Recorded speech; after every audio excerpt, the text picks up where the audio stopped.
திருவாரூர் நன்னிலம் அருகே புத்தாற்றில் குளிக்கச் சென்ற 4 இளைஞர்கள் நீரில் மூழ்கி உயிரிழந்திருக்கிறார்கள். இத்தொடர்பான அண்மை செய்தியையும் காட்சிகளையும் பார்க்கிறோம். கூடுதல் விவரங்களோடு இணைகிறார் செய்தியாளர் ராஜசேகர். விவரங்கள்.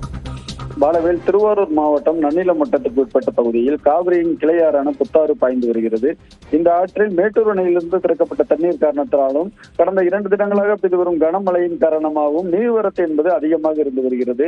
இந்த நிலையில நன்னிலம் அருகே உள்ள கீழ்குடி பகுதியில் சாலை ஓரத்தில் 4 இளைஞர்கள் காரை நிறுத்திவிட்டு புத்தாற்றில் குளித்துள்ளனர். சிறிது நேரத்தில் ஆற்றில் குளித்த 4 இளைஞர்களும் ஆற்று நீரில் மூழ்கி இருக்கிறார்கள்.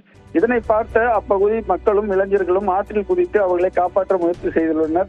அதற்குள் அவர்கள் ஆற்றில் அந்த இளைஞர்கள் மூழ்கிய நிலையில் அப்பகுதி பொதுமக்கள் நன்னிலம் தீயணைப்புத் துறையினருக்கு தகவல் தெரிவித்திருக்காங்க. இதனையடுத்து நிகழ்விடத்திற்கு வந்த தீயணைப்புத் துறையினர் ஆற்றில் 1 மணி நேரம் தேடிய நிலையில் 4 இளைஞர்களையும் சடலமாக மீட்டுள்ளனர்.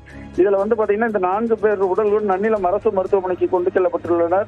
சாலை ஓரத்தில் காரை நிறுத்திவிட்டு ஆற்றில் குளிக்க சென்றதால் இந்த இளைஞர்கள் வெளியூரை சேர்ந்தவர்களா இருக்கலாம் என்ற கோணத்திலும் அவர்கள் யார் என்பது குறித்தும் காவல்துறையினர் தீவிர விசாரணை என்பதை மேற்கொண்டு வருகிறார்கள். ஆற்றில் குளிக்க சென்ற 4 இளைஞர்கள் உயிரிழந்த சம்பவம் மிகுந்த சோகத்தை ஏற்படுத்தியிருக்கிறது இந்த பகுதியில். பாலா, விவரங்களுக்கு நன்றி ராஜசேகர்.